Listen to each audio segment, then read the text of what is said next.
Party ఫిరాయించినటువంటి 10 మంది ఎమ్మెల్యేలలో అతి ముఖ్యంగా ఎక్కువ శాతం వ్యతిరేకత పొందినటువంటి వ్యక్తి కడియం శ్రీహరి. ఇప్పుడు ఆయన ఒక లేఖ ద్వారా నేను ఏ పార్టీలో చేరలేదు, బీఆర్ఎస్లోనే ఉన్నాను, మా నాయకుడు కేసీఆర్ అని చెప్పి స్పష్టం చేస్తూ ఉన్నారు. మనతో పాటు ఇదే అంశం మీద మాట్లాడడానికి మాజీ ఉప ముఖ్యమంత్రి తాటికొండ రాజయ్య ఉన్నారు. మాట్లాడదాం. అన్న నమస్తే. నమస్తే. కడియం శ్రీహరి మీ మిత్రుడు, ఇంకా బీఆర్ఎస్లోనే ఉన్నాడు, మా నాయకుడు కేసీఆర్ అని చెప్పి చెప్తా ఉన్నాడు.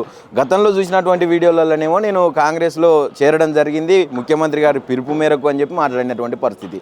ఏం చెప్పాలనుకుంటున్నారని? ఆ భాషలోనే తెలుస్తూ ఉంది ఎంత అవకాశవాదో. ఏ ఎండకు ఆ గొడుగు పట్టేవాడే కడియం శ్రీహరి. ఈరోజు ఫిరాయింపుల కోసం, ఫిరాయింపులు ఎవరి కోసం అంటే కడియం శ్రీహరి కోసమే ఈ ఫిరాయింపులు ఉన్నట్టు తెలుస్తూ ఉన్నది. ఫిరాయింపులు చేయడంలో రారాజు ఆయన, ఫిరాయింపులు రారాజు ఆయన, ఫిరాయింపుల ఐకాన్ ఒక మాటలో చెప్పాలంటే. ఆయన బ్రాండ్ ఫిరాయింపులు, ఆయన బ్రాండ్ ఇమేజే ఫిరాయింపులు. ఎందుకంటే ఎన్టీ రామారావు కాళ్ళు మొక్కి టికెట్ తెచ్చుకొని 6 నెలల తర్వాత వైస్రాయ్ హోటల్లో ఆయన మీద చెప్పులు ఇసిరేయడం జరిగింది. చంద్రబాబు సంఖ్యలు వచ్చి పదవి ఉన్నంతసేపు ఉన్నాడు. 2004 ఓడిపోయిన తర్వాత అక్కడి నుంచి వెళ్ళి దూరం అయిపోయిండు. చంద్రబాబుకి ఎన్నుపోటు పొడిచిండు. మళ్ళీ కేసీఆర్ ఆయన మరి రాజకీయ పునర్జన్మనిచ్చి మళ్ళీ బీఆర్ఎస్ పార్టీలోకి తీసుకుంటే అన్ని పదవులు 10 ఏళ్ళల్లో అనుభవించింది లేదు. ఎప్పుడు ఒక్కరోజు కూడా ఒట్టు ఉండలే. ఎంపీ కావచ్చు, డిప్యూటీ సీఎం కావచ్చు, 2 సార్లు ఎమ్మెల్సీ కావచ్చు, ఆఖరికి మళ్ళీ ఎమ్మెల్యే, బిడ్డకు ఎంపీ టికెట్. అంటే ఇంతకంటే ఇంకేముంటుంది రాజకీయాలు? డిప్యూటీ సీఎం నెక్స్ట్ సీఎం వరకు అది పోయి అంత గౌరవించినప్పుడు నీకు ఎట్లా మోసం చేయబుద్ధి అయింది? పార్టీ ఫండ్ కూడా బిడ్డకు బీఫామ్ తీసుకుంటావు, పార్టీ ఫండ్ తీసుకుంటావు, తెల్లారి వరకు పోయినావంటే ఇంతకంటే నమ్మక ద్రోహం ఏముంటుంది? అందుకనే ప్రజలు ఇదంతా కూడా గమనిస్తూ ఉన్నారు. తప్పకుండా కడియం శ్రీ అనే దుర్మార్గుడు గణపురం నియోజకవర్గంలో మళ్ళీ పోటీ చేస్తే గణపురంలో కాదు ఓడగొట్టేది, మొత్తం యావత్ తెలంగాణలో ఉన్న తెలంగాణ వాదులు, ఉద్యమకారులు, తర్వాత అభిమానులు మొత్తం కూడా గణపురంకి వచ్చి కడియం శ్రీకి ఒక్కటి ఓటు పడకుండా చేయాలనేంత కోపంతో ఈరోజు తెలంగాణ సమాజం ఉన్నది. సో అందుకనే ఒక్క మాటలో రేవంత్ రెడ్డి దగ్గర పోయి మాయమాటలు చెప్పి పాటలు చేరిన కానీ ఇలా ఆయనకు కూడా దూరం అయిపోయిండు. ఇటు రేవంత్ పట్టించుకుంటలేడు, ఏఐసిసి అధ్యక్షుడు ఖర్గే దగ్గర ఆయన పట్టించుకోలేదు. నీ మానను నువ్వు సావు అంటే ఇప్పుడు ఏం చేయాలో తోయక దిక్కుతోసక నేను బీఆర్ఎస్ పార్టీలో ఉన్నాను. ఎందుకంటే ఇప్పుడు రాజీనామా చేసి ఒకవేళ వచ్చేది ఉంటే ఓడిపోయేది అనుకున్నది. ఓడిపోయడానికి రాజీనామా ఎందుకు చేయాలి అనే ఉద్దేశంతో మరి ఏమాత్రం నిస్సిగ్గుగా నేను బీఆర్ఎస్కు రాజీనామా చేయలేదు, అట్లని కాంగ్రెస్ సభ్యత్వం ఇంకా నేను తీసుకోలేదని నిస్సిగ్గుగా ఏమాత్రము రాజ్యాంగం మీద కానీ ప్రజాస్వామ్యం మీద కానీ మోరల్ వాల్యూస్ లేకుండా ఈరోజు మాట్లాడడం ప్రజలందరూ కూడా గమనిస్తూ ఉన్నారు. రేపు ఎప్పుడు గణపురం నియోజకవర్గంలో ఎలక్షన్లు వచ్చినా రేపా మాపా ఆఖరి వరకైనా తప్పకుండా ఇటు ఒక ప్రకారంగా ఇప్పుడు దీన్ని బట్టి మరి స్పీకరు రేవంత్ రెడ్డి తొత్తులాగా ఆయన రాజ్యాంగ పరిధిలో పనిచేయాల్సిన ఒక ట్రిబ్యునల్ చైర్మన్గా పనిచేసిన అతను అట్లా పనిచేయలే, ఒక కాంగ్రెస్ నాయకుడిగా పనిచేయడం జరిగింది. రేవంత్ రెడ్డి తొత్తుగా మాత్రమే మాట్లాడడం జరిగింది. కాబట్టి ఆ స్టేజ్ అయిపోయింది. ఇప్పుడు మొన్న జరిగినటువంటి 5 మంది ఎమ్మెల్యేలకు సంబంధించినటువంటి ఆ నిర్ణయం ఏదైతే తుది తీర్పు ఉన్నదో దానికి సంబంధించి కూడా వాళ్ళ దగ్గర ఎలాంటి ఆధారాలు లేవు కాబట్టి ఇదంతా కూడా మేము కన్సిడర్ చేయలేమని చెప్పి స్పీకర్ గారు నిర్ణయం ఇచ్చారంట. ఏంది అసలు ఎట్లా చూస్తారనేది? సో తప్పకుండా విజువల్స్కి అంటే ఆడియో వీడియోలకి చట్టంలో ఎట్లయితే స్థానం లేదో నా దగ్గర కూడా వాళ్ళు పార్టీలో చేరినట్టు కానీ పార్టీకి రాజీనామా చేసినట్టు లేదు కాబట్టి వాళ్ళను డిస్క్వాలిఫై చేయట్లేదని చేశారు. ఈయనేమో ఇక డైరెక్ట్గా ముందుగానే సరెండర్ అయిపోయి నేను బీఆర్ఎస్ పార్టీకి రాజీనామా చేయలేదు, కాంగ్రెస్ పార్టీ సభ్యత్వం తీసుకోలేదు, నేను ఆడ కాదు మొగ కాదు, అట్లాంటి ట్రాన్స్జెండర్ కూడా కాదు. మరి అదనే చెప్పుకోవాలి, నేను ట్రాన్స్జెండర్ అనే చెప్పుకోవాలి కదా. ఇప్పుడు గ్రేట్గా ట్రాన్స్జెండర్స్ కూడా డైరెక్ట్గా వస్తున్నారు, వాళ్ళు ఉద్యోగాలు కూడా చేస్తూ ఉన్నారు. సో వాళ్ళకు రిజర్వేషన్ కూడా కల్పించేది. ఇప్పుడు ఏ రకంగా చూడాలి, ఆడదాని లెక్క చూడాలా, మొగోళ్ళ లెక్క చూడాలా, ట్రాన్స్జెండర్లు చూడని పరిస్థితి ఇలా కడియం శ్రీహరికి ఉన్నది.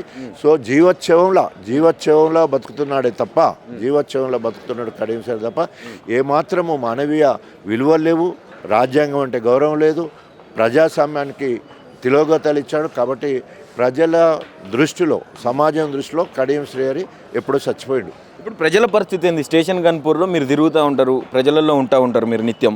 ప్రజలు ఏమంటున్నారు ఈయనకు సంబంధించినటువంటి మొన్నటి లేఖలో పేర్కొన్న విషయాల మీద? అంటే ఎప్పుడు అన్న భాష అని వాళ్ళతో తూ అంటే తూ అంటున్నా, ఏం బతుకురా నీది అంటారు కదా ఊర్లల్లో, ఏం బతుకురా నీ బతుకేం బతుకు, అరే ఏదో చెప్పుకో నువ్వు.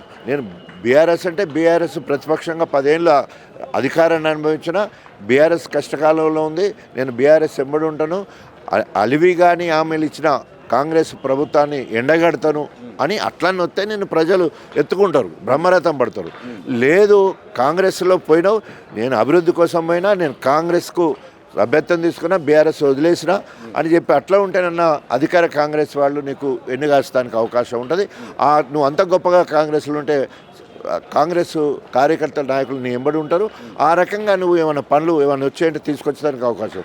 నువ్వు బీఆర్ఎస్ అని చెప్తే నీ కాంగ్రెస్ ఎవరి దగ్గరికి వస్తాడు? ఇప్పుడు నేను బీఆర్ఎస్లోనే ఉన్నా, నా బాస్ కేసీఆర్, నేను రాజీనామా చేయలేదంటే ఇన్ని రోజులు ఇందిరా ఎంబడి ఉన్నారు. మొన్న పార్టీ పోటీ చేసినప్పుడు కాంగ్రెస్ తరఫున సింగపురం ఇందిరా ఫోన్ చేసింది, ఆమె తరపున వాళ్ళందరూ కూడా ఇప్పుడు నీకుతో ఉన్నారు. ఇప్పుడు వాళ్ళందరూ కూడా వాళ్ళు స్టేట్మెంట్ ఇస్తారు, మొత్తం ఇలాంటి దుర్మార్గుని ఎంబడి మేము ఉన్నామా అని చెప్పేసి ఆయన ఎండగట్టే పరిస్థితి ఉన్నది. కాబట్టి ఇప్పుడు ఏమైందంటే రెంట చెడ్డ రేవడి అంటారు కదా, రెంట చెడ్డ రేవడి, నా గర్కా నా ఘాట్ కాటు, కాంగ్రెస్ కాదు ఇటు బీఆర్ఎస్ కాదు. మరి ఆయన రాజకీయ భవిష్యత్తు మరి శూన్యమే. కాంగ్రెస్ కూడా దూరం పెడుతుందా? తప్పకుండా పెట్టింది.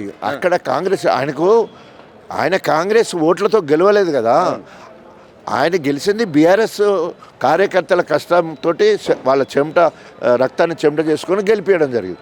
కానీ కాంగ్రెస్లో చేరిళ్ళు అనే ఒక పేరుతోటి వాళ్ళందరూ కూడా మెల్లమెల్లగా అధికార పార్టీ కదా, మనము 10 ఏళ్ళు బాధపడ్డాం కదా, అధికార పార్టీని అనుభవిద్దామని ఇక్కడికి వస్తే ఆయనతో వచ్చిన అవకాశవాదులకే నామినేటెడ్ పదవులు ఇచ్చిండు, అవకాశవాదులకే కాంట్రాక్ట్, వాళ్ళ అల్లుడే ఇప్పుడు మొత్తం కాంట్రాక్ట్ అంతా మొత్తం కూడా వాళ్ళ అల్లుడు, తర్వాత ఒక బినామీ ఉంటాడు, వాళ్ళిద్దరు కలిసే ఆయన అనుచరుడు. సో వాళ్ళిద్దరు కలిసే పనులన్నీ చేస్తారు, కార్యకర్తలు కూడా ఎక్కలేదు. కానీ ఎంఆర్ఓ ఆఫీసో, ఎంపీడీఓ ఆఫీసో, లేకపోతే ఇంకా పోలీస్ స్టేషన్ ఇట్లాంటి దగ్గర అధికార పార్టీ అంటే కొంత విలువ ఉంటుంది అనే ఉద్దేశంతో వాళ్ళందరూ కూడా ఎమ్మెల్యే గారు ఎంబడి తిరగదు. ఇప్పుడు నేను బీఆర్ఎస్ పార్టీ మెంబర్షిప్ ఇప్పటికి రద్దు చేసుకోలేదు, కాంగ్రెస్లో జాయిన్ కాలేదంటే వాళ్ళు కూడా ఏ ముఖం పెట్టుకొని వాళ్ళు ఆయన ఎంబడి తిరుగుతారు. గ్రేట్గా నేను కాంగ్రెస్ అన్నప్పుడు గ్రేట్గా వీళ్ళు కూడా తిరుగుతారు కదా. అట్లా కానప్పుడు అక్కడ ఎవరు రిసీవ్ చేసుకోవాలి? అక్కడ నేను బండి దిగంగానే రిసీవ్ చేసుకుంటే కాంగ్రెస్ వల్ల బీఆర్ఎస్ వల్ల ఎవరు రిసీవ్ అయిపోతే నువ్వు ఏమంటారు కదా, ఊర్లో బజార్ కుక్క లెక్కనే, దాన్ని ఎవరు పట్టించుకోరు, పోతూనే ఉంటుంది. రేపు సమావేశం ఎల్పీ మీటింగ్ జరుగుతూ ఉన్నది, కేసీఆర్ గారు కూడా వస్తూ ఉన్నారు. ఆయనకు కడియం శ్రీహరికి ఆహ్వానం వెళ్ళిందా బీఆర్ఎస్ పార్టీ నుంచి? ఒకవేళ ఆయన వస్తే మీరు స్వాగతించే పరిస్థితి ఉన్నదా? బహుశా నేను అనుకుంటా చెప్పులతో తాగమని పలుకుతారు. ఎందుకోసం అంటే ఆయన చేసిన చేష్టలకు దొరికితే అందరు చెప్పుల దండలు ఎత్తారు, లేకపోతే ఉరికేదాకా కొడతారు తప్ప ఆయన ఎట్టి పరిస్థితిలో తెలంగాణ భవన్కి రానియరు. తర్వాత ఆయన వచ్చినా కూడా ఆయన జీవితంలో అదే ఆఖరి రోజు అవుతుంది. Thank you sir. రైట్, ఇది పరిస్థితి. ఇచ్చినటువంటి ఏదైతే దీనికి సంబంధించి కడియం శ్రీహరి గారు పార్టీ ఫిరాయించలేదని చెప్పి ఏదైతే చెప్పిండో ఇవన్నిటి కూడా ప్రజలే సమాధానం చెప్తారు. ఆయన అటు ఆడ కాకుండా ఇటు మొగ కాకుండా మధ్యలో మాట్లాడుతూ ఉన్నారు. ఖచ్చితంగా ఆయనకు చెప్పులతో స్వాగతం పలుకుతారు ప్రజలు అని చెప్పి కూడా రాజయ్య గారు చెప్తా ఉన్నటువంటి పరిస్థితి. కెమెరా పర్సన్ రఘుతో నవీన్, ఆద్య టీవీ, హైదరాబాద్.